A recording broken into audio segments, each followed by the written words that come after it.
ating pag-aaralan. Yan po. God first. Matthew chapter 6 verse 31-34. So ito po yung pag-aaralan po natin. So pag sinabi po natin God first, di ba alam naman po natin yan, na wala tayong ibang uunahin kundi ang Panginoon. Amen po?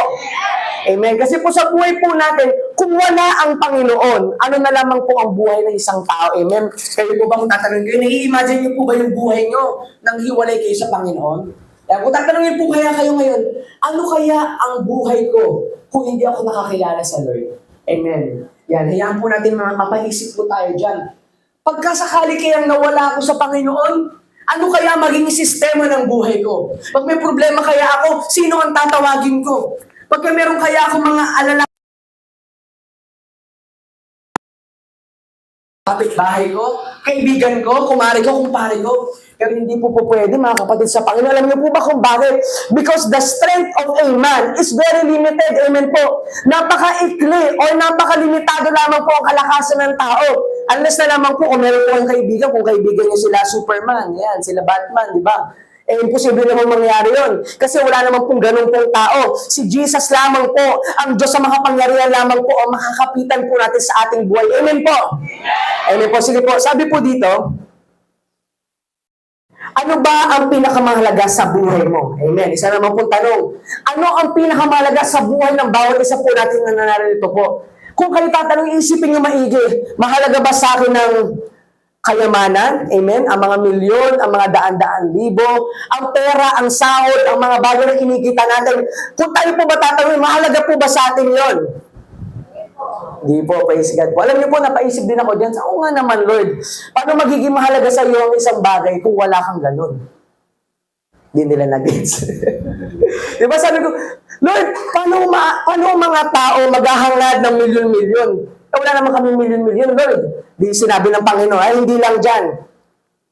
Pamilya. Praise God. Sino po nagsasabi ito na mahalaga ang pamilya niya? Eh wala po, hindi po mahalaga ang pamilya ninyo. Hala. Praise God. Yan lahat po tayo, amen po. Lahat po sa iyo, pinapahalaga po natin ang pamilya natin. Amen. Sino nagmamahal sa kanyang anak? Raise your hands.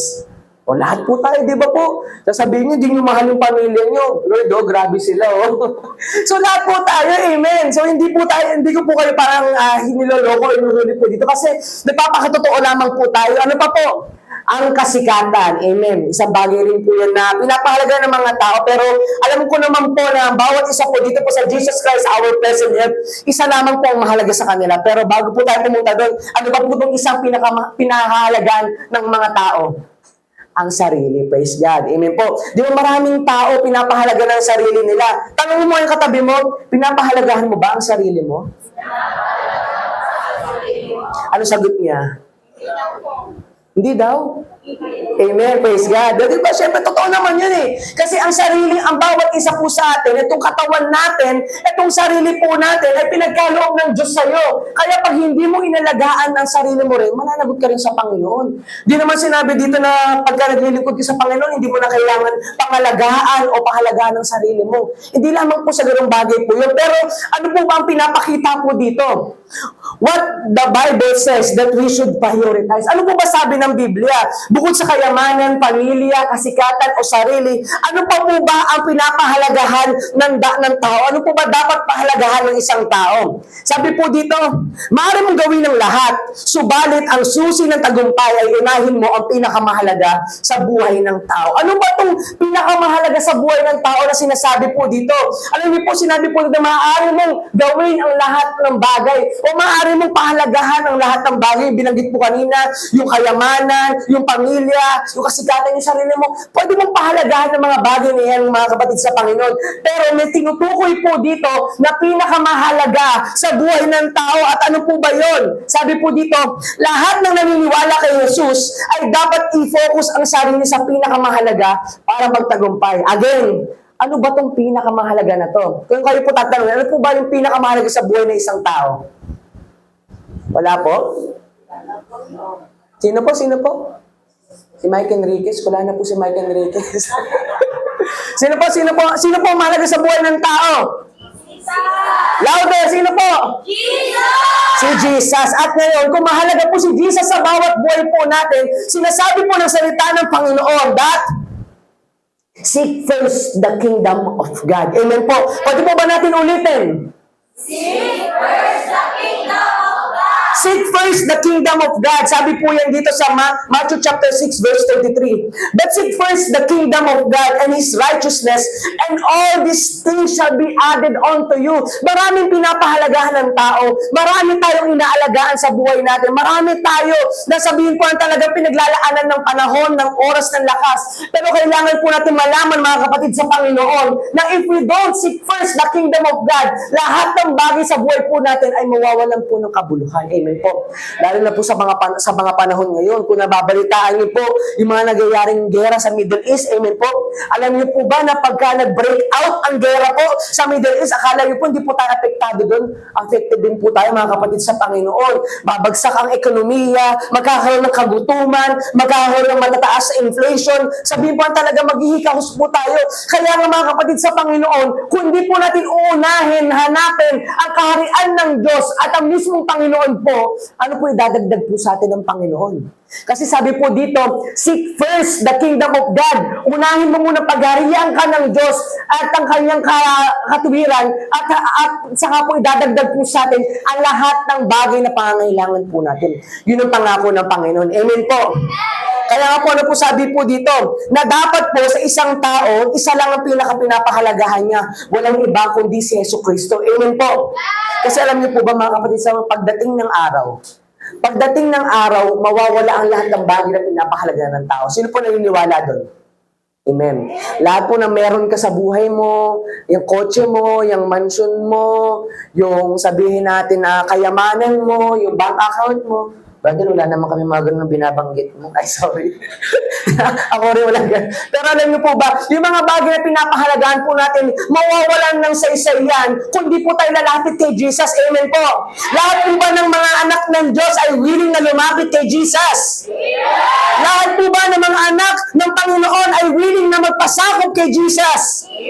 Kung gayon, kapatid, kailangan po natin malaman to na many people put other things first. Ito po ang problema po talaga. Kasi sinabi ng Panginoon that we must seek first the kingdom of God. Pero kung minsan, karamihan sa mga tao po ay may mga ibang bagay na inuuna. Pero ako po naniniwala po ako na dito po sa Jesus Christ Our Present Help Church po, yung mga kapatid po namin, ang bawat isa po sa atin nandito, naniniwala ako na si Jesus ang inuuna. Alam niyo po ba kung bakit? Kasi nandito kayo. Amen. Praise God. Sabi mo sa katabi mo, mapalad ako dahil nandito ka. Kaya isa na lamang po ang kailangan po natin gawin. Alam niyo po ba kung ano po yun? Yung unahin po natin, ang Panginoon, makinig po tayo sa aral po niya. Ang sabi po dito, ang iba, una ang propesyon o trabaho. Amen po. Kasi may marami pong tao sa panahon po ngayon na parang sinasabi nila na, ala, nagiging isipan, dobling kita, para sa gayon, pagka nagkaroon ng matinding gera, o nagkaroon ng mga patinding kaguluhan, prepared ako dahil marami akong pera. Sabi po nila, marami po tayong sinasabi po yan. Pero mga kapatid sa Panginoon, hindi po ang work ang sagot sa mga bagay na po nagaganap po yan. Kasi kahit magtrabaho ka na magtrabaho sa mundong ito, kung wala si Jesus sa buhay mo, wala pong katagumpayan. Naniniwala po ba tayo doon? Amen. Lahat po tayo kailangan po maniwala because we know that ang work pong ito, ay mga bagay po dito sa mundo, ay panandalian lamang po at mawawala pagdating ng araw. Ang profesyon o trabaho, mawawala din po yan pagdating po ng araw. Kaya nga po sinasabi po dito, hindi naman masama ang trabaho. Ang mahalaga ay kahit sa trabaho, lumutang na ikaw ay Kristiyano. Amen po. Kasi maraming bagay, maraming tao sa sobrang pagpapahalaga nila sa kanilang mga profesyon, sa kanilang mga trabaho, parang nakakalimutan na nila na sila po ay Kristiyano. Amen po. Amen. Dito po ba mga anak po ba ng Diyos dito pagkalabas ng church? Nakikita pa rin po ba pagiging Kristiyano nila? Amen. Or parang pag nagalit na, parang mga liyog na lumalabas yung mga pangil na nangaaway ka na naman. Ganun. O baka meron tayong mga kapatid dito na pagka nasaling lang ng kapitbahay, mangungugot na, may kasamang kita. Ay, ikaw, kanina mo pa ako pinag-iinitan, lumabas ka dito. Hindi tatawanan na nakakirelate sila. Yan, siyempre po, pag Kristiyano na po tayo, kailangan po, kahit sa labas po ng tahanan ng Diyos, Kristiyano pa rin po tayo, lumutang na Kristiyano pa rin po tayo. Amen po. Sabi po dito, kahit may negosyo ka, dapat maayos ka sa negosyo mo at hindi ka papayag ang negosyo ang mauna sa buhay mo. Amen. Kasi marami pong pagkakataon sa buhay po natin, alam niyo po, pagka nandun na yung malaking kita, amen, praise, di ba po? Pagka nandun na po yung malaking sahod po, or sabihin natin, nandun na yung kumikita po tayo sa ating mga pinagkakakitaan, kuminsan po nakakalimutan natin Kristiyano tayo, napapalitan po ng ibang bagay, amen po. Nag-focus po tayo sa mga bagay na yun. Pero ang sabi po kasi dito, kahit ano pa ang pinagkakaabalahan mo, basta marangal, mahalaga, si Jesus ang makita sa iyo. Amen po. Amen. Tanong mo yung katabi mo, si Jesus pa ba ang nakikita sa iyo pag nasa bahay ka? Pag may kaaway ka, si Jesus pa ba ang nakikita sa iyo? Kita natin ang kapatid. Linawin ko lang po si Jesus po, hindi po wala pong sumay Si Jesus po hindi sumisigaw. Si Jesus po hindi rin po nanunugod. Hindi si Jesus din po, hindi po talaga nakikipagbakbakan po yan. Alam niyo po ba si Jesus pag may kaaway, saan niya po dinadaan? Sa panalangin. Yes, yan po, di ba mo? Sa prayer na, Lord, sino man itong mga tao na kumakalaban sa akin, Lord, abutin mo sila. Ikaw ang Diyos ang bahala sa kanya. Alam niyo po mga kapatid sa Panginoon, pagpapaalala lang po ng Panginoon to kasi sa mundo po natin ngayon na sabihin natin nararanasan natin yung mga hirap, yung mga problema, yung mga pagsubok. Kasi kung minsan dahil sa mga pagsubok at problema na to, ito yung nagtutulak sa atin para lumayo po sa pamantayan ng Panginoon na binibigay po sa atin. Amen po. Kaya nangyayari, yung mga tao, imbis na unahin ng Panginoon, iba po ang nauuna po nila. Di ba po?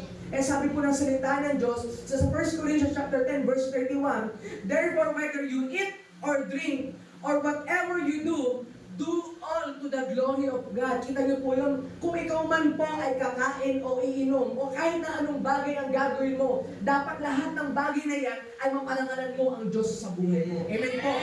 Pag tayo po ba kumakain, napaparangalan po ba ang Panginoon? Pag naglalakad tayo dyan sa labas, namamalingkit tayo, napaparangalan po ba ang Panginoon? Pag meron po tayong kausap na ibang tao, napaparangalan po ba ang Panginoon? Kahit sa mga kaaway po natin, napaparangalan mo ba ang Diyos sa buhay mo? Sa mga negosyo natin, sa mga trabaho natin, sa mga anak natin, sa pamilya natin, sa mga kayamanan natin, napaparangalan ba ang Diyos sa buhay mo? Amen.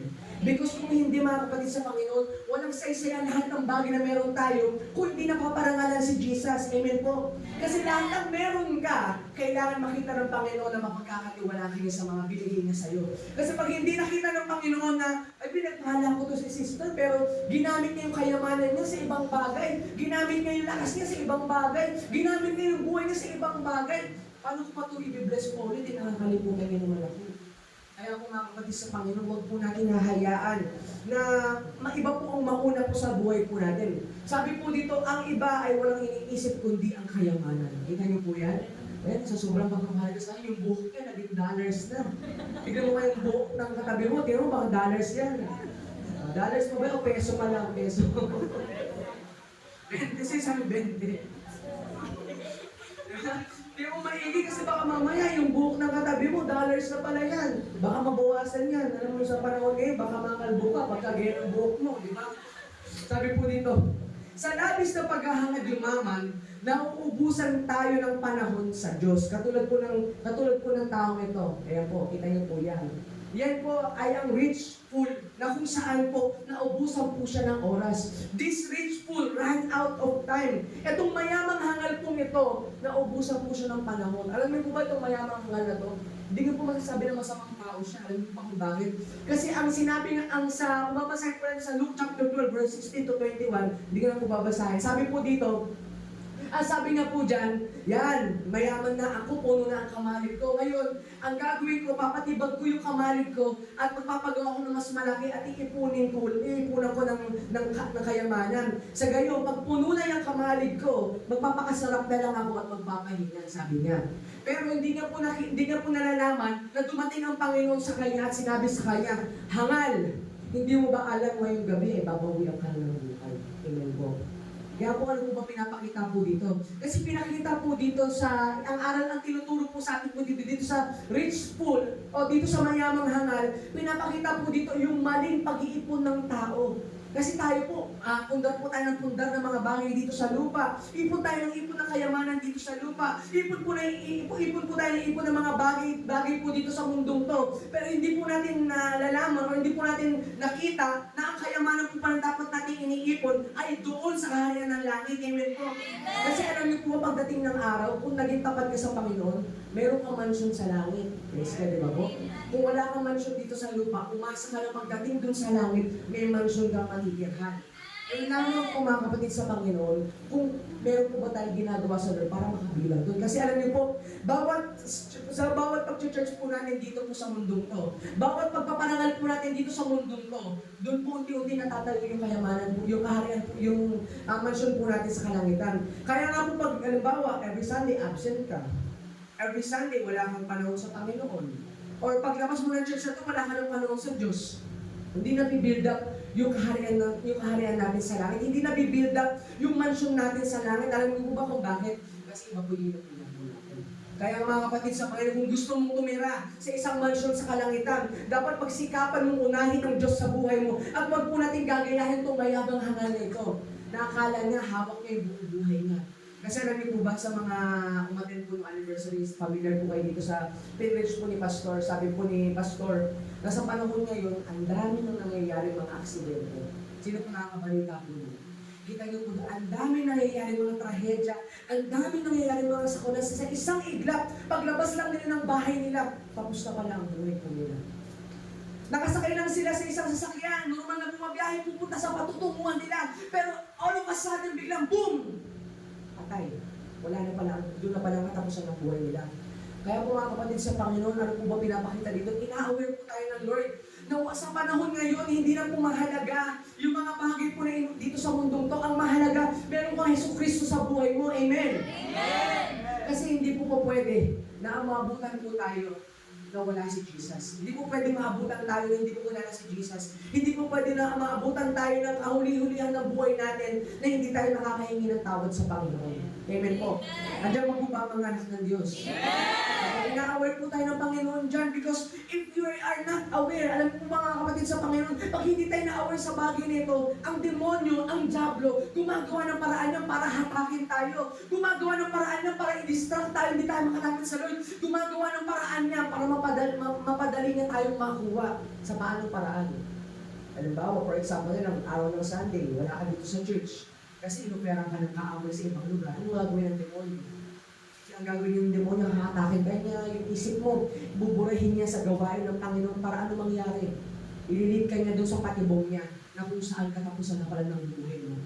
At wala ka sa Panginoon sa Kristo. Ay, nakakatakot ang panahon ngayon. Dahil hindi po natin alam at wala po tayong kasiguraduhan kung ano mangyayari sa buhay po natin. Amen. Meron po ba dito nakakaalam kung hanggang kailan ang buhay niya?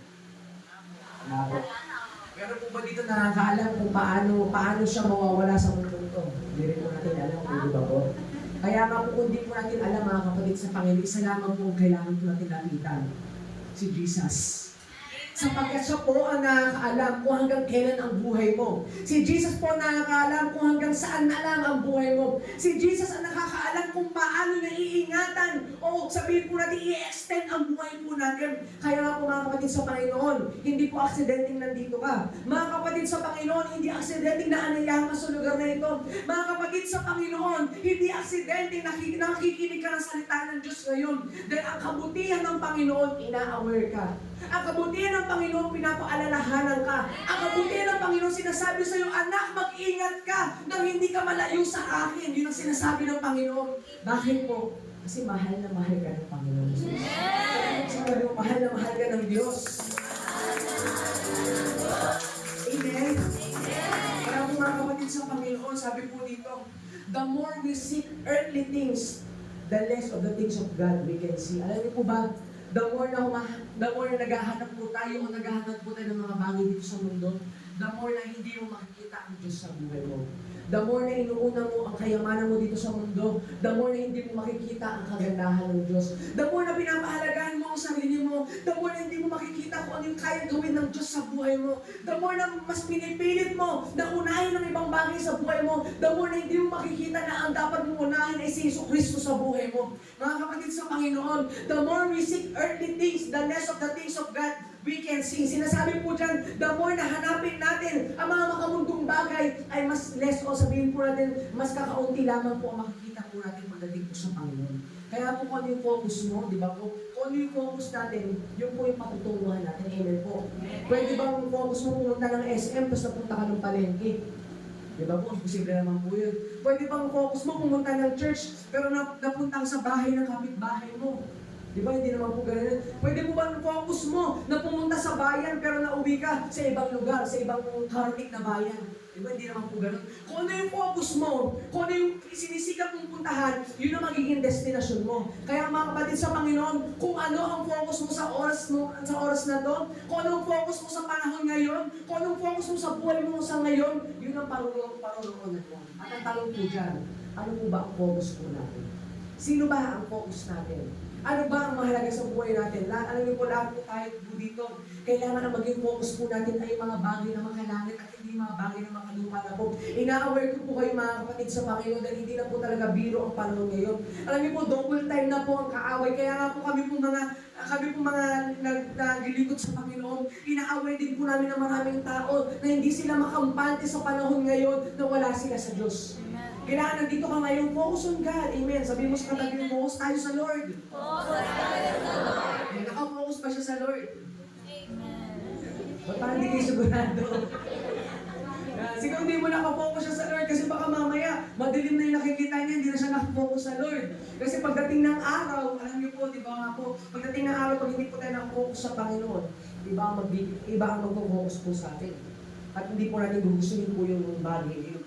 Sabi po dito, ang iba, puro pagsasaya sa mundo ang kanilang inuuna. Sabi po sa Romans chapter 13, verse 13 to 14, mamuhay tayo sa liwanag at huwag gugulin ang panahon sa magulong pagsasaya at paglalasing, kahalayan at kalaswaan sa alitan at inggitan. Gawin ninyo ang Panginoon Jesucristo bilang sandata at huwag ninyong pagbigyan ang laman upang masunod ang mga hilig nito. Sabi po dito, huwag ninyong pagbigyan ang laman. Ano po ba yung laman? Ito po katawan po natin. Yung mga ninanasan ng katawan po natin. Huwag po natin pagbigyan ito para masunod ang mga hilig ng ating mga katawan. Sino po ang pwede po natin gamitin pangbangga sa ating katawan? Sabi po dito, ang gawin mong sandata ay si Jesucristo. Amen. Kasi yun po yung sinasabi ko sa mga kapatid sa Panginoon. Kung gusto mo na ma-focus ka sa Panginoon, kung gusto mo na magkaroon ka ng panahon sa Panginoon, kailangan dapat si Jesus dapat maging laman ng buhay mo. Amen po. Kasi pag hindi ka focus kay Jesus, sa ibang bagay ka mag-focus. Alam ko ba kung ano yung mga bagay na pwede na iba po kayo mag-focus? Alam po, hindi ko na po kayo tanongin, alam ko na po yung alam niyo po yung mga sagot dyan. Mga utang, di ba? Di ba? Nakarinig agad kayo. Di ba? Yung mga babayarin, sila Judith, sila Manny, Ningil, di ba? Yung mga bagay na yan ang maagaw ng attention mo. Yan ang maagaw ng focus mo. Yan ang maagaw sa'yo sa Panginoong Jesucristo. At ano ba po? Kuminsan po ang mga magugulong pagsasaya. Ano po ba itong magugulong pagsasaya? Pag sinabi po magugulong pagsasaya, pinapakita po dito ay yung kasiyahan sa mundo na wala si Jesucristo. Amen po? For example, halimbawa, natapat na may birthday yung kamag-anak mo, then natapat ng church. Kung kayo po tatanungin, ano po pipiliin nyo? Yung birthday or ang church? Church! Siyempre, sasabihin natin yung church, di ba po? Alam mo, brother, gusto ko yung birthday. Di ba po? Pero alam niyo po, praise ka, natutuwa ako dahil may mga kapatid po tayo dito na mas gusto na i-celebrate yung birthday nila dito sa church. Amen po? Kaya palampakan po natin ang Panginoon. Hallelujah, thank you, Lord. Kasi kung yun po natin makapakita na pinapahalagahan natin yung mga bagay na sa Panginoon. Kasi alam po natin na pag pinahalagahan natin yung mga bagay dito sa kamunduhan, ito po yung sasalubong sa atin. Ayan. Yung magulong pagsasaya, yung paglalasing, yung kahalayan, kalaswaan, alitan at inggitan. Yun yung mga bagay po na nanakaw po sa attention po natin. Umamin po tayo, sino po dito na-encounter na yung mga bagay na yan? To be honest po. Yan. Praise God po sa mga nagtaas po na kami sa mga honest po. Totoo naman po eh. Lahat naman po tayo doon pumunta dito. Alam niyo po ako, pagka sabihin po natin, kung sakaling wala ako sa Panginoon, itong magulong pagsasaya, ako lahat ng bagay na pinuntahan ko. Lahat ng party, kahit yung party sa ibang bansa pa, pupuntahan ko yan. Kasi mahilig ako sa mga giyang kalayawan. Pero nakita ko mga kapatid sa Panginoon, na ang joy na dapat po palang hanapin natin, yung kagalakan, kaligayahan na dapat po palang hanapin natin, ay dapat po sa Panginoon at hindi sa mga bagay sa mundo. Amen. Dapat po pala, yung mga kaingitan po natin ay yung mga bagay sa Panginoon at hindi po dito sa mundo. Amen po. Kasi po, pagka pinahalagahan po natin o kiniingitan po natin, pinahalagahan natin, itong mga bagay na ito, mga kapatid sa Panginoon, hindi po tayo mapapabilang sa paghahari ng Diyos.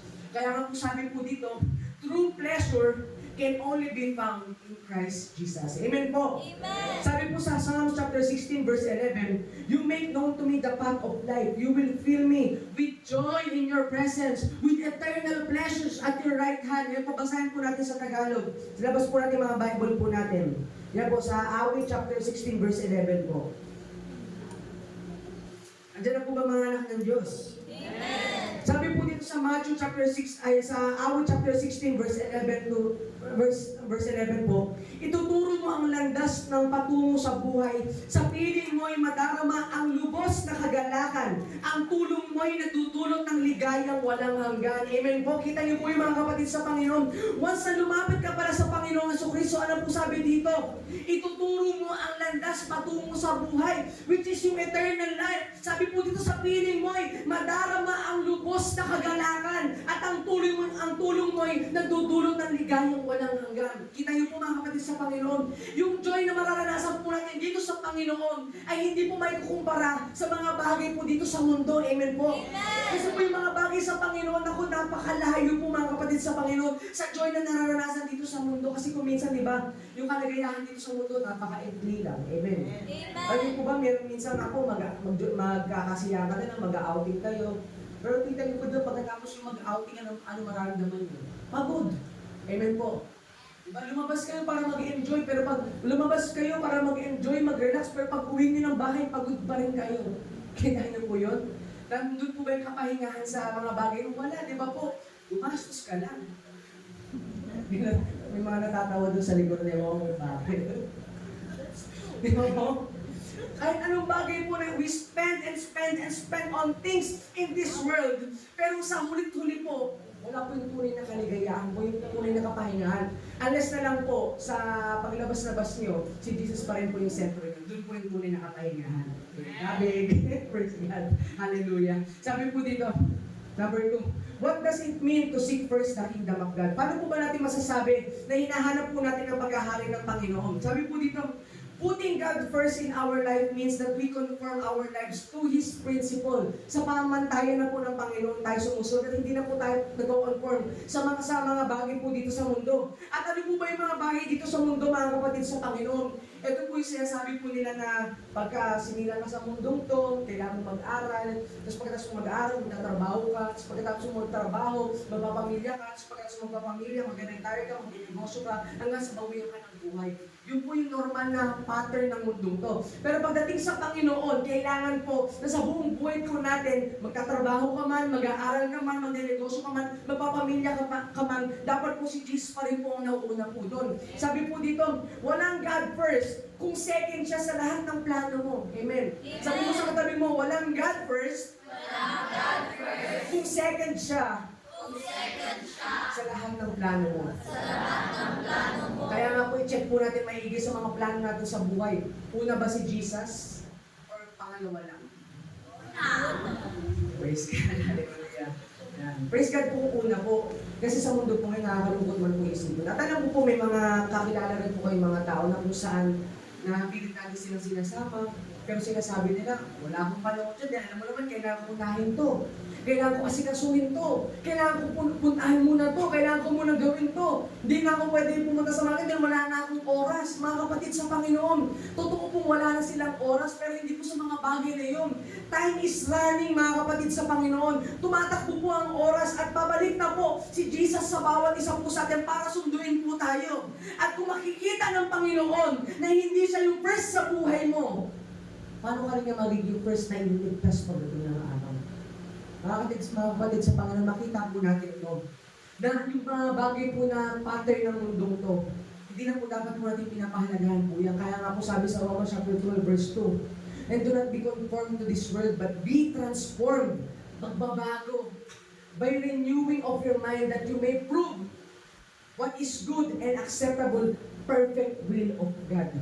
Para malaman mo kung ano ba yung katanggap-tanggap sa Panginoon. Para malaman mo kung ano ba talaga yung mabuting kalooban ng Panginoon. Kailangan mo hiwalay sa pattern ng mundong to. Then ang pattern ng mundong to, hihilahin ka palayo sa Panginoon. Ang pattern ng mundong to, aabalahin ka palayo sa Panginoon. Ang pattern ng mundong to, isisiksik sa'yo na, wala yan, hindi mahalaga yan si Jesus. Anytime pwede kang pupunta sa Kanya. Anytime kahit nasan ka, kahit hindi mo siya puntahan sa church, okay lang yan, basta mahalaga, nasa puso mo ang Panginoon. Yun ang sasabihin sa'yo ng kaaway. Sasabihin sa'yo ng kaaway na, okay lang naman kahit hindi ka mag-church. Okay lang naman kahit hindi ka magbasa ng Bible. Okay lang naman kahit hindi mo pakinggan yung mga tinuturo ng nagsasalita dyan sa harapan. Ang mahalaga naman, nasa puso mo ang Diyos. Ang mahalaga naman, alam mo ang salita ng Diyos. Ang mahalaga naman, ginagawa mo yung mabuti, wala kang tinatapakang tao. Mga kapatid, mali po yun. Kasi po, ang tunay po na tama at katanggap-tanggap sa Panginoon ay yung hindi po tayo umaayon sa takbo ng sanlibutan ito. Hindi po natin inuuna yung mga bagay sa mundong to. Hindi po natin pinagpapaliban ang gawain ng Panginoon. Hindi po natin pinagpapaliban yung paglapit natin sa Panginoon. Hindi natin pinagpapaliban yung pagdadasal, yung pagbabasa ng Bible at higit sa lahat, yung pangunguna po natin at ang pamahalaga po natin sa ating Panginoon sa Kristo. Kasi mga kapatid sa Panginoon, sabi po ng salita ng Diyos, if you seek me with all your heart, you will find me. Kaya maraming mga Kristiyano, ang tagal na nilang nag-church. Maraming Kristiyano, ang tagal na nilang dumadalo sa gawain ng Panginoon. Pero parang feeling nila parang walang nangyayari. Di ba po sila po nakaka-relate po doon? Nag-church ka ng church, pero paglabas mo ng church, ano nangyari? Okay, balik tayo sa normal na ginagawa natin. Balik tayo sa pagkakayod. Balik tayo sa paggagawa ng mga bagay na dito lang sa mundo. Balik tayo sa normal na buhay natin. Balik tayo sa pattern ng mundo. Pagdating ng linggo, balik ulit tayo sa pagiging Kristiyano. Pagkatapos sa linggo, balik ulit tayo sa pattern ng mundo. Kabalik-balik ka lang. Mga kapatid sa Panginoon, sinabi ng salita ng Diyos na hindi tayo pwedeng maglingkod sa dalawang Panginoon. Kailangan isa lang. Mamahalin mo yung isa at kabumuhian mo yung isa. Kaya mamimili ka kapatid sa Panginoon. Ano ba ang papahalagahan mo? Ang Panginoon ba? O yung mga bagay dito sa mundo? Ang pagsisimba ba at paglapit sa Panginoon? O yung mga bagay na makaabalahan mo? Laging choice po yan, mga kapatid sa Panginoon. Kasi kahit po nandito po tayo, mga kapatid sa Panginoon, sayang lamang po yung oras po natin. Kung tumatagal po tayo sa gawain ng Panginoon, pero hindi po natin siya hinahanap. Amen po. Hindi po lahat po na nagsisimba, o hindi po lahat na pumapasok sa simbahan, ay talagang sabihin po natin, banal na po, at talagang sure na po na aakyat po sa kakayanan ng langit. Katulad lamang po sa isang tao. Hindi naman po porkit pumasok sa isang Chinese restaurant, Chinese ka na rin. Hindi naman po ganun po yun, di ba? Hindi naman po sinabi pag pumasok ka ng garahe, magiging kotse ka na. Hindi naman po sinabi na pag pumasok ka sa ospital, magiging doktor ka na. Hindi naman po sinabi pagka pumasok ng ospital, automatically pasyente ka na agad. Di ba po? Ganun din po sa church. Hindi po pumapasok po tayo dito sa simbahan na ito, ibig sabihin po, talagang ganap na Kristiyano na po tayo. Yung process po ng pagiging ganap na Kristiyano, alam niyo po ba kung saan po yung nabubugyan? Doon sa totoong church. Brother, ano totoong church? Hindi ba totoong church to, brother? Gusto ko kitang pastor, ha? Hindi pala totoong church to, ha? Hindi po ganun. Ang sinasabi ko po, ang tunay na church po ay tayong lahat. Amen.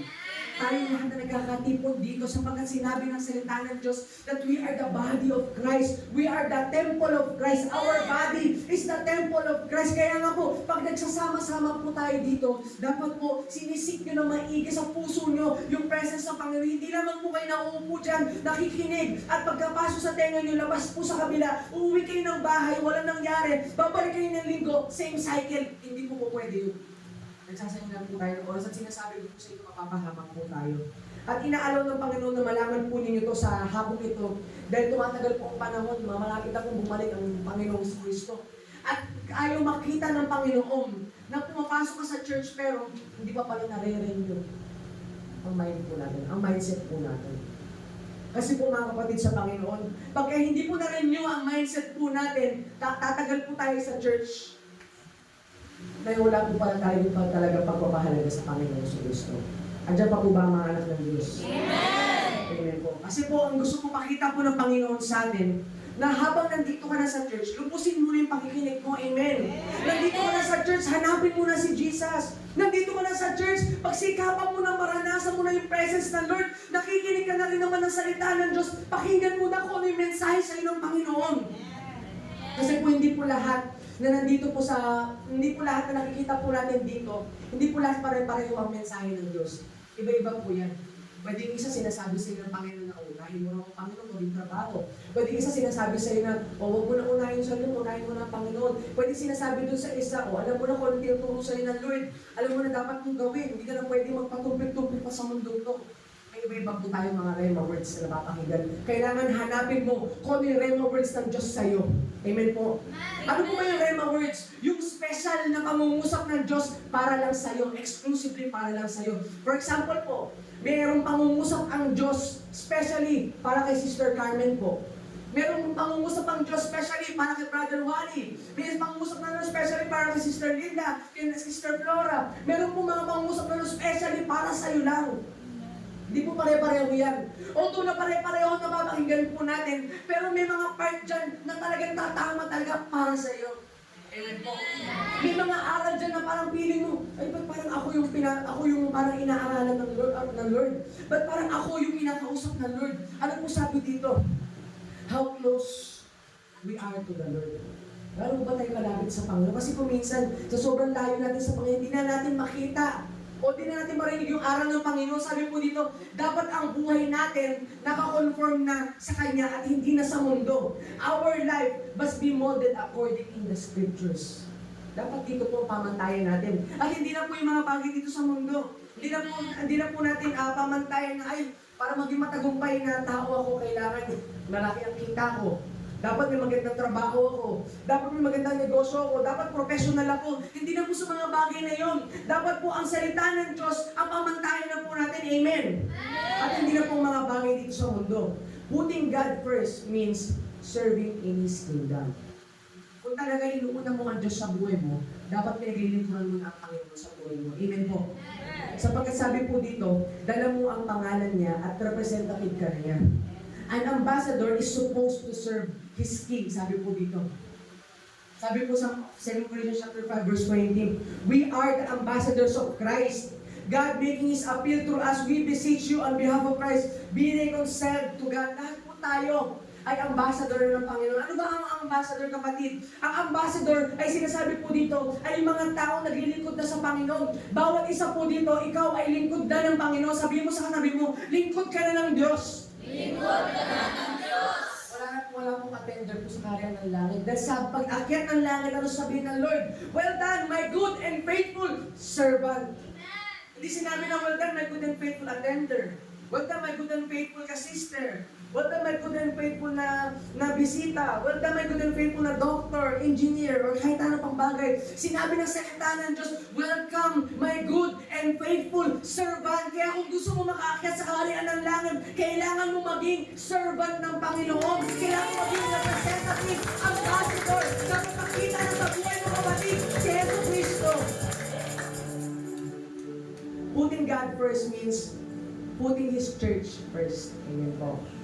Sabi po dito, tinalagan niya ang church para makita ang mga taong gagawa at maghahanap sa Kanya. Sabi po dito, tinalagan niya ang church para makita ang mga taong gagawa at maghahanap sa Kanya. Maghahanap mga kapatid sa Panginoon. Ibig sabihin po, yung mga tao maglilingkod at talagang hahanapin ang presensya niya. Sabi mo sa katabi mo, nandito pala tayo para hanapin ang Panginoon.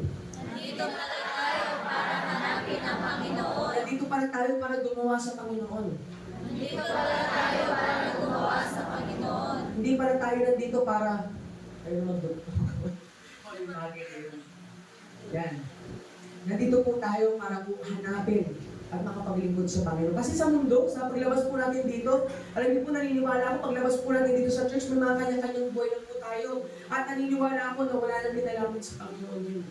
Kasi ako, aaminin ko rin po sa inyo, paglabas ng church, may mga bagay na sumisiksik sa buhay natin na kailangan natin unahin, kailangan natin asikasuhin, pero kung minsan, hindi na po pala ang Panginoon. Kaya po habang nandito ka na sa church, lubusin mo na yung paghahanap mo sa Kanya. Lubusin mo na yung paggawa sa Kanya kasi po mahalaga na ang isang Kristiyano, ang isang anak ng Diyos ay pumupunta sa church para hanapin ang Kanyang presensya.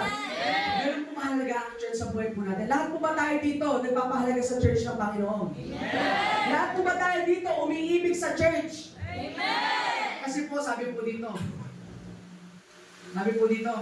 paano ka mag-aaral kung walang bukid? Tama po, di ba po? Paano ka mangingisda kung walang dagat? Amen po. Amen po. Paano ka magiging Kristiyano kung hindi ka nagsisimba? Amen. Kaya po mga kapatid sa Panginoon, pagdalo sa church, pagpapakita sa Diyos na hinahanap natin ang templo. Kaya ako mahalaga rin po na nandito ka. Sabi mo sa katabi, mahalaga na nandito ka, kapatid. Mahalaga na nandito ka, kapatid. Yan. Sabi mo sa kanya, mahalaga ka dito kahit may ibang bagay kang ginagawa. Mahalaga po kayo dito mga kapatid sa mga dahil gustong agapan ng Panginoon ang bawat buhay mo natin. Sabi sa Hebrew chapter 10 verse 25, huwag nating kaliligtaan ang pagdalo sa ating mga pagtitipon gaya ng nakasanayan ng iba. Sa halip, palakasin natin ang loob ng isa't isa, lalo na ngayon nakikita natin malapit na ang araw ng Panginoon. Ito po itong salita ng Diyos sa ito, nakalaan po yan para ngayon po sa bawat isa po sa atin. Huwag mo hayaang kaliligtaan mo ang gawain ng Panginoon. Kaya hindi po ito sa nakasanayan ng iba. Bakit po? Kasi maraming tao din na nila pinapahalagahan itong church natin. Maraming tao din na pinapahalagahan yung makikinig ng salita ng Diyos. Maraming tao sa halip na magpalakasan po dito po sa church, nagsisiraan pa po ng buhay sa labas. Kaya mga kapatid sa Panginoon, sabi po dito, palakasin natin ang loob ng isa't isa, bawat isa po sa atin, amen po. Bilang mga kapatid sa Panginoon, magpalakasan kayo. Bilang mga magkakapatid sa Panginoon, magtulungan tayo ng sabihin na ni isa man sa atin, walang mawala, amen. Kaya pag pinakita kayo wala dito ngayon, trabaho po natin, napaalalahanan sila, sister, ba't wala ka? Malapit na ang Panginoon. Sister, ba't wala ka? Alam mo ba na pwede ka mapahamak pag di ka na lumalapit sa Panginoon? Tungkulin po natin yung bilang mga anak ng Diyos. Kaya po dapat magampanan po natin yun. Number 3, God reward to those who seek first the kingdom of God. Ito na po yung reward. Matthew chapter 6 verse 23, but seek first the kingdom of God and His righteousness, and all these things, lahat ng bagay niyan ay daragdag sa inyo ng Panginoon. He's talking here about our every needs, physically and spiritually. Lahat ng pangangailangan mo, idadagdag ng Panginoon kung siya yung unahin mo sa buhay niya. Sabi po dito, hindi siya nagsisinungaling para di niya ibigay ang kailangan mo. Unahin mo si Jesus at uunahin ang lahat ng pangangailangan mo. Sabi po sa salita ng Panginoon, kung unahin mo siya, uunahin ka rin niya. Mga kapatid sa Panginoon, kung gusto mo na maranasan mo yung mga bagay na makapapala sa buhay mo, learn to seek first the kingdom of God. Kung gusto mo masagot ang mga panalangin mo, learn to seek first the kingdom of God. Kung gusto mo, kapatid sa Panginoon, ay makalaya ka sa mga bagay na tinatalikala sa buhay mo, unahin mo ang Panginoon sa buhay mo. Kung gusto mo magkaroon ng breakthrough sa buhay mo, unahin mo ang Panginoon, kapatid. Kung gusto mo magkaroon ng kaangatan o kasaganahan sa buhay mo, unahin mo ang Panginoon sa Kristo, kapatid. Dahil pinangako niya sa atin, sabi po dito, if we seek first the kingdom of God and His righteousness, and all these things will be added to you. All these things, lahat ng pangangailangan mo, lahat ng panalangin mo, lahat ng mga inaasam-asam mo, lahat ng mga bagay na kailangan mo, ibibigay sa iyo ng Diyos kung unahin mo siya sa buhay mo. Kapatid sa Panginoon, idadagdag ka sa iyo lahat ng bagay niya. Kaya mga kapatid sa Panginoon, sabi po dito sa Awit chapter 37 verse 25, walang pagkabati ngayong tumanda na sa tanang buhay ko walang napabalita na ang taong tapat ang Diyos ay nagpabaya o ang anak niya ay naging hampas lupa. Sinabi po dito na ang mga taong nananatiling tapat sa Panginoon, nananatiling tapat hanggang wakas, hindi pinapabayaan ng Panginoon. Yung mga tao na hanggang sa kaduluduluhan ng buhay nila, nananatiling silang tapat sa Panginoon, hindi sila pinapabayaan ng Panginoon. Yung mga tao na inuuna ang Diyos sa buhay nila, hindi sila pinapabayaan ng Panginoon. Yung mga tao na ang tibok ng puso nila ang Panginoon, hindi sila pababayaan ng Diyos. Yung mga tao na mas pinapahalagahan yung mga bagay sa Panginoon, hindi sila pababayaan ng Diyos. Kayo mga nandito kayo mga kapatid sa Panginoon, Kayo mga nag-una sa Panginoon. Kayo mga naglaan ng panahon sa Panginoon. Kayo mga nag-iwan ng mga kaabalahan nyo sa mundong to para sa Panginoon, kapatid. Hindi ka pababayaan ng Panginoon. Kaya nga mga kapatid sa Panginoon, gusto ko makampante ka. Gusto ko na hanapin mo ang Diyos sa buhay mo.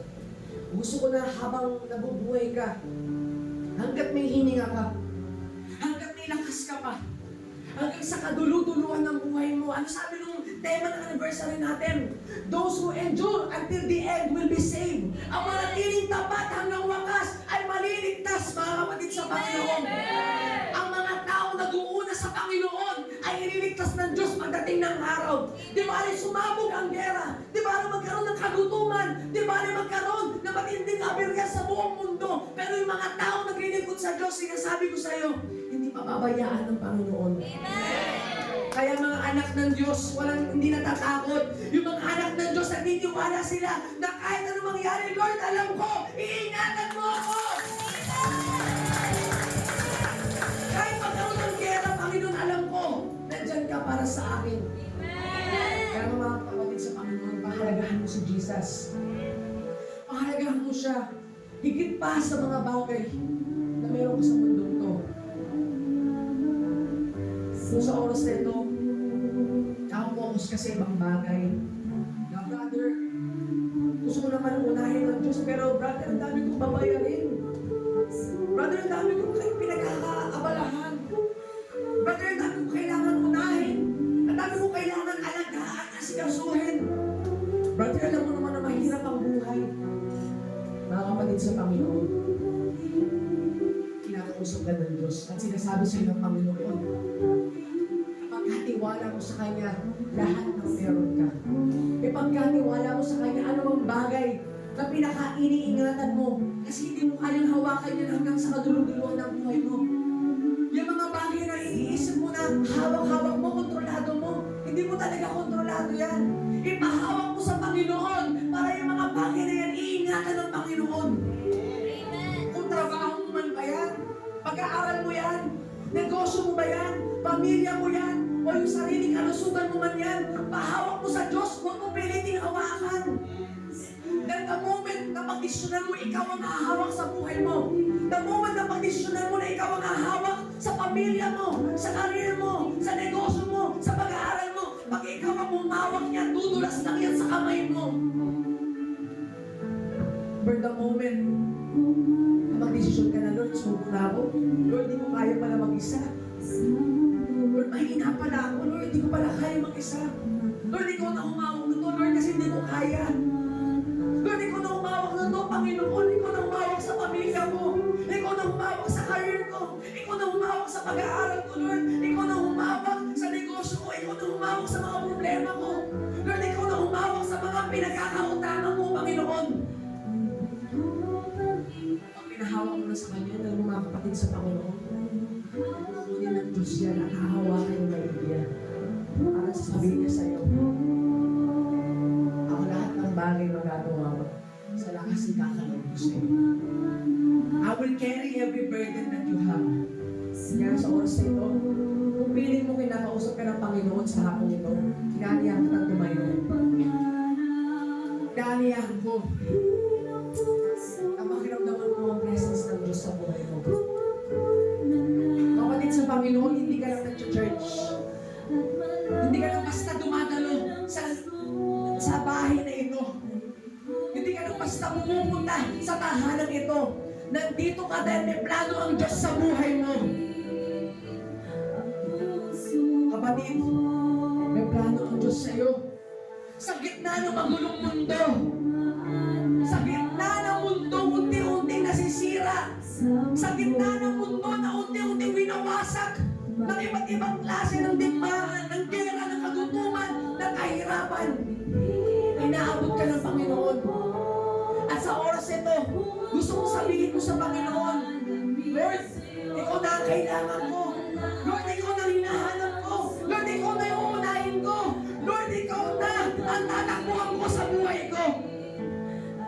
Pagod na akong lumaban mag-isa. Sabi mo sa Lord, pagod na akong asikasuhin ang lahat mag-isa.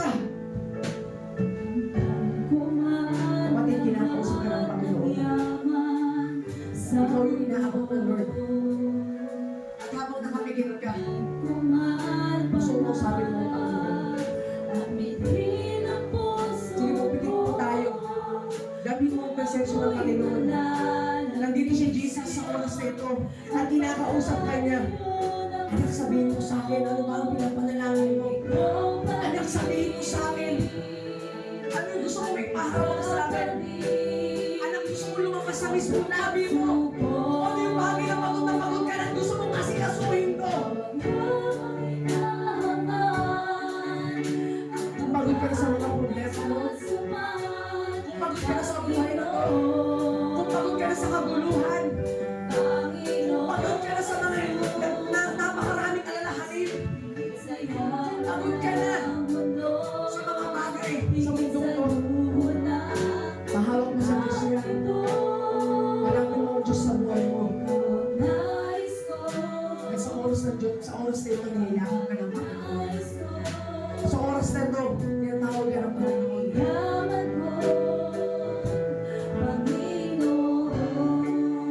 Mga kapatid sa Panginoon, yung magandang plano ng Diyos sa'yo, alam mo yun. Ayaw ng Panginoon na matapos ang buhay ng bawat isa po sa atin dito na walang nangyayari sa paglapit natin sa Diyos. Ayaw ng Panginoon na pagdating ng araw, masayang lahat ng bagay na ginagawa natin dito sa mundo. Kapatid, ano mapapala ng isang tao? Makamtan man niya lahat ng bagay dito sa mundo. Kung ang kapalit naman nito ay ang kaluluwa niya sa impyerno. Right now, Jesus is reaching. Sa oras nito, kinakatagpo ka ng Panginoon. Alam ng Panginoon kung ano yung nilalaman ng puso mo. Alam ng Panginoon kung ano yung mga panalangin mo. At sa oras na ito, mga kapatid sa Diyos sa Panginoon, gusto ng Lord na isubo sa Kanya lahat. Habang tayo po nakapikit, mananalangin po tayo sa Panginoon. At gusto ko habang nagpe-pray po tayo, isipin ninyo, ilagay nyo sa puso ninyo, yung ano ba yung pinaka-pinapanalangin nyo sa Lord. At gusto ng Panginoon na yung panalangin mo yan, mainly nakafocus sa Kanya.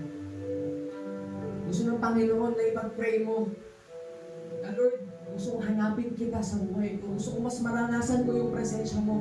Lord, gusto kong maramdaman kung paano ba ako niyayakap, Panginoon. Gusto kong maranasan kung paano mo ako kinakalinga, Panginoon. Gusto kong maramdaman yung init ng presensya mo, Panginoon. Gusto kong maramdaman, Panginoon, kung paano mo ako niyayakap ng mahigpit. Right now, as we go on to this prayer, naniniwala ako na katabi mo ang Diyos ngayon. Katabi mo si Jesus, katabi mo siya ngayon. Kahit ano sabihin mo, kahit ano nararamdaman mo sa paligid mo si Jesus, ay nasa tabi mo ngayon sa oras na ito, kinakausap ka na niyayakap ka na ngayon. Anak, nandito ako. I-desire mo na mas makilala mo ako. I-desire mo na mas maramdaman mo ang presensya ko. Hallelujah. Panginoon Jesus, Lord. Muli po kami lumalapit sa hapon nito, O God, Lord, and we pray, O God, Lord, na maranasan po namin ang grabing presensya mo, O God, Lord. Alam po namin, Panginoon, Lord, na walang sa isa yung mga bagay na inuuna po namin dito sa mundo. Kung wala ka naman po sa buhay po namin, O God. Right now, O God, Lord, hinahangad po namin, Panginoon, na maranasan ang grabing pagsama mo, O God. Hinahangad po namin na sa hapong ito, Panginoon, Ikaw ang Diyos na sumeto sa bawat buhay po namin, O God, Lord. Di bali na po, Panginoon, Lord, yung mga bagay na pinoproblema ko, Panginoon, Lord, higit kang mahalaga kaysa sa mga problema ko, Panginoon. Higit kang mahalaga, Panginoon, kaysa sa mga bagay, Panginoon, na pinagkakaabalahan ko, Lord God. Higit kang mahalaga kaysa sa mga pag-aaral ko, sa career ko, Panginoon. Higit kang mahalaga kaysa sa lahat ng bagay na yan, Lord. Panginoon, ang ganda po namin, Lord God, na pagdating ng araw, sa pagbabalik mo, Panginoon. Lord, huwag mong hayaan, Panginoon Jesus, O God, Lord, na mawala kami sa presensya mo, O God. Sapagkat nais po namin, Panginoon, na hanggang wakas, Panginoon, Lord, mananatiling tapat kami sa iyo, Panginoon. Gusto po namin, Panginoon, hanggang po namin na hanggang wakas, mananatili po kami naglilingkod sa iyo. Hanggang po namin na hanggang wakas, mananatili po kami nakalapit sa iyo, Panginoon. Sapagkat alam po namin, Panginoon, na pagkatapos ng buhay sa mundo ito, wala na pong saysay ang lahat ng bagay. And Lord, right now, Panginoon, Lord, muli ko pinatinataas sa iyo ang bawat mga anak mo nandito, O Lord. Alam ko may malaking ang plano sa kanila, O Lord. Pinapanalangin ko, Panginoon Lord, yung deeper relationship nila pagdating sa iyo, Panginoon Lord. Yung deeper knowing of your presence, O Lord. Bigyan mo sila mas malalim na magkakakilala sa iyo, Panginoon. Bigyan mo sila, Panginoon, na mas malalim na espiritu pagdating sa iyo, Panginoon. Bigyan mo sila, Panginoon, ng uhaw sa paglilingkod sa iyo, Panginoon. Bigyan mo sila ng kauhawan sa presensya mo, Panginoon Jesus. Panginoon Jesus, Lord, hayaan mo, Panginoon Lord, na sa oras na ito, Lord God. Sa aming pagkakahiwa-hiwalay, Panginoon, suminiwala ako, Panginoon, sa aming mga pag-uwi. Ikaw ang Diyos, ang presensya mo ang baon-baon namin, Panginoon. Lord, at hindi po namin pinapahintulutan na manakaw ito ng kaaway sa bawat isa mo sa amin, Lord God. Right now, Panginoon Jesus, aming tagapaglikha. Ikaw ang Diyos na hinahangad po namin na maranasan po namin. Hanggang sa pag-uwi namin, Panginoon, bit-bit po namin ang presensya mo. Hanggang sa pag-uwi namin, Panginoon, hanggang sa pagtulog namin, hanggang sa matapos ang araw na to, Panginoon, bit-bit namin ang presensya mo, God. Hindi kami papayag na manakaw ito ng kaaway. Lord, maraming salamat po sa mga kapatid po namin na nagbigay ng oras sa iyo, Panginoon, sa hapong ito, Lord. Pagpalain mo, bawat buhay po nila, Panginoon, Lord. Siksik-liklik ito mga po na pagpapalat na hayaan mo, Panginoon Jesus. Ano mang bagay na pinadalangin po nila sa iyo, Panginoon, Lord. Ikaw ang Diyos na tumugon na to, Panginoon, ayon sa iyong dakilang kalooban, O Lord. At ano mang bagay na pasanin po nila, ano mang bagay na kabigatan na meron sila, ano mang mga bagay na kahirapan na nararamdaman nila right now, Panginoon, Lord. In the mighty name of Jesus, iparanas mo sa kanila yung ginhawa na nagmumula sa iyo, yung ginhawa ng mga tao na natinig tapat sa iyo, Panginoon. Iparanas mo sa bawat isa sa kanila, O God. Right now, Panginoon, maraming salamat po, God. Muli, Panginoon, ikaw ang Diyos namin tinataas, pinupuy, pinarangan, inaangkilan po namin, Panginoon, lahat ng katagumpayan, lahat ng pagpapala na nagmumula sa iyo. Maraming salamat po, dakilang Diyos, sa iyong dakilang kapurihan in Jesus' name. Amen. Amen. Palakpakan po natin lahat.